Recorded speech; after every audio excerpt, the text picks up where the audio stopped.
जंगल में ठंड का महीना चल रहा था। सारे पंछी अपने अपने घर में बैठे थे। चिंटू, लगता है इस बार ठंड बहुत पड़ने वाली है। हाँ यार, लगता तो है कि इस बार ठंड के कारण बड़ी परेशानी आने वाली है। भाइयों, क्यों ना हम कुछ खाने के लिए बंदोबस्त कर ले।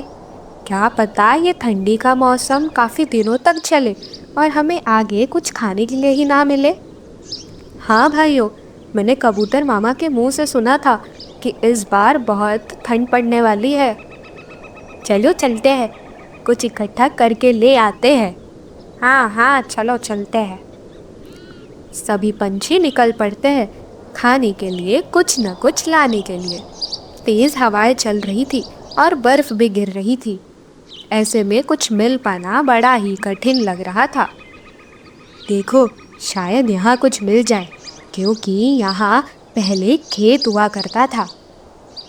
चलो देखते हैं, क्या पता कुछ मिल ही जाए। सभी पंछी उस खेत में आ जाते हैं। मुझे लगता है मेरी तबीयत कुछ ठीक नहीं। क्या हुआ? कैसा लग रहा है तुम्हें? कुछ नहीं, बस ठंड बहुत लग रही है और चक्कर जैसा भी लग रहा है।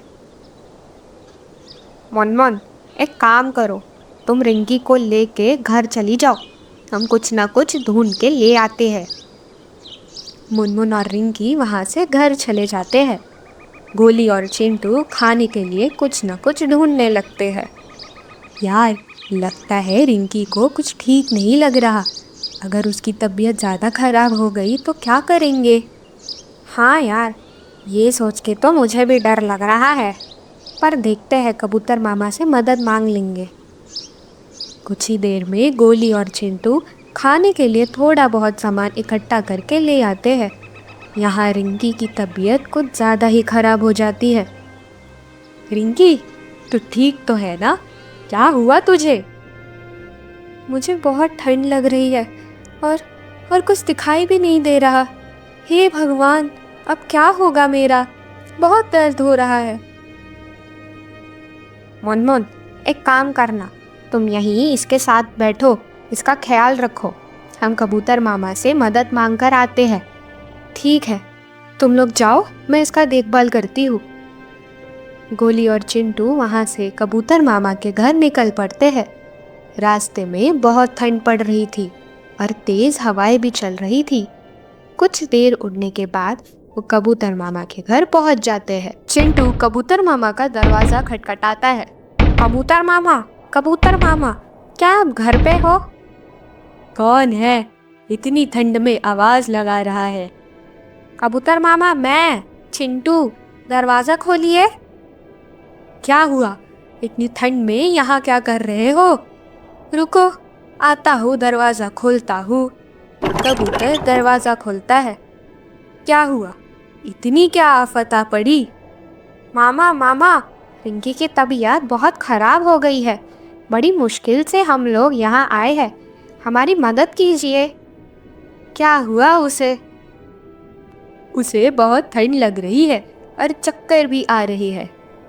अच्छा, एक काम करते हैं, यहाँ से कुछ ही दूरी पर एक उल्लू वैद्य रहते हैं। चलो देखते हैं, वो शायद हमारी सहायता कर दे।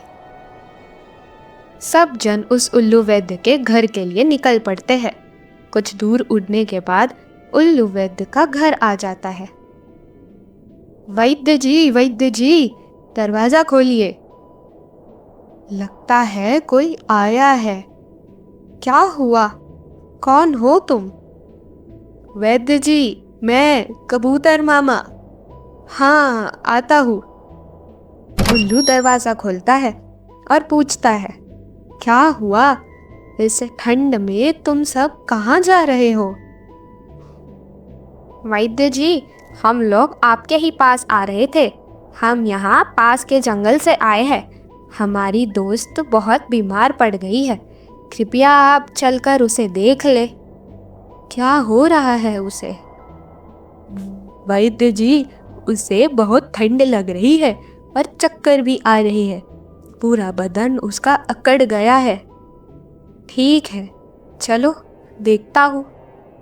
गोली और चिंटू कबूतर के साथ वैद्य जी को लेके घर आ जाते हैं। हाय मैं मर गई रे, हे भगवान बचा ले मुझे, बहुत दर्द हो रहा है। देखो वैद्य जी, ये हाल है इसका। वैद्य जी कुछ देर जांच पड़ताल करने के बाद बताते हैं, देखो सब जन सुनो मेरी बातों को। मेरे पास जो दवा है उससे सिर्फ इसका दर्द कम हो सकता है, वो मैं इसे खिला देता हूँ। पर वैद्य जी, ये ठीक कैसे होगी? इस बीमारी के लिए मैं जिस फूल से दवा बनाता हूँ वो चीलों के कबीले के पास उगता है, पर वहाँ जाना बड़ा ही मुश्किल है। वैद्य जी, आप खाली बताइए वो कैसा दिखता है, हम उसे ले आएंगे। वो नीले रंग का फूल होता है। देखो वैसे तो इस मौसम में मिलना बड़ा ही कठिन है, पर कहीं कहीं पर जहाँ छाया होगी वहीं मिलेगा ये फूल। ठीक है, हम जाके उसे ले आते हैं, बस आप लोग इसका ख्याल रखना।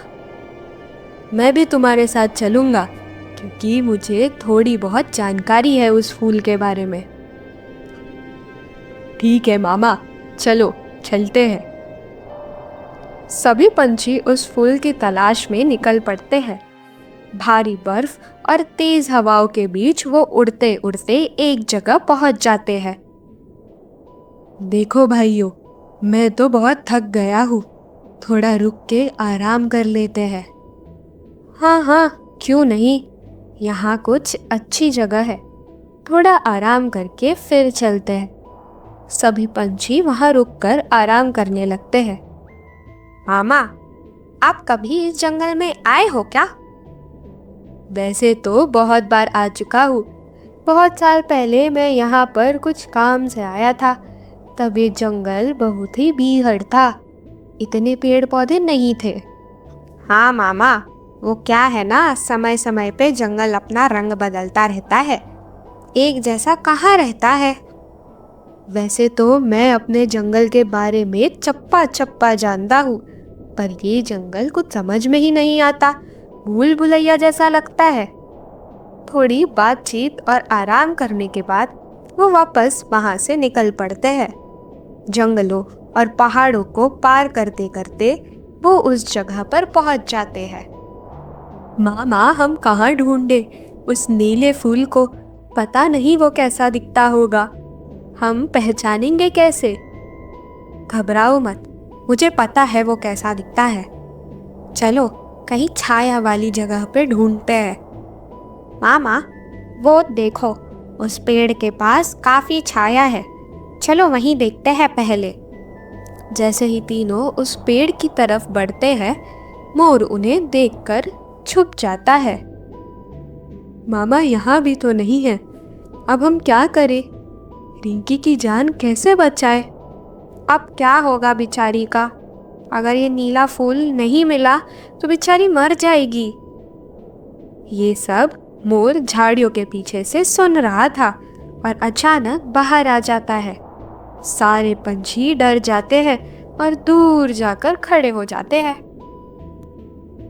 अरे भाई डरो मत, मैं यहाँ पर काफी सालों से रहता हूँ।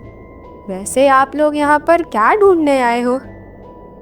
अरे भाई पहले सांस तो लेने दे, तुमने तो हमें मार ही डाला था। ऐसे कौन झाड़ियों से अचानक निकलता है? डर के मारे अगर हमारा दिल मुंह से बाहर आ जाता तो?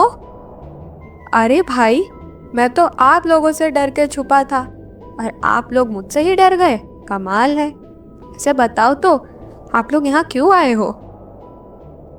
हम लोग एक नीले फूल की तलाश में आए हैं, पर अफसोस वो खिला ही नहीं है।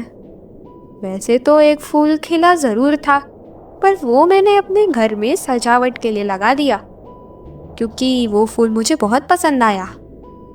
मोर भाई, अगर वो फूल आप हम लोगों को दे देंगे तो हम किसी की जान बचा सकते हैं। ठीक है, मैं तुम्हें वो फूल दे देता हूँ।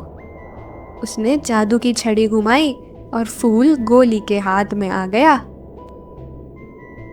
ये क्या? तुमने ये कैसे किया?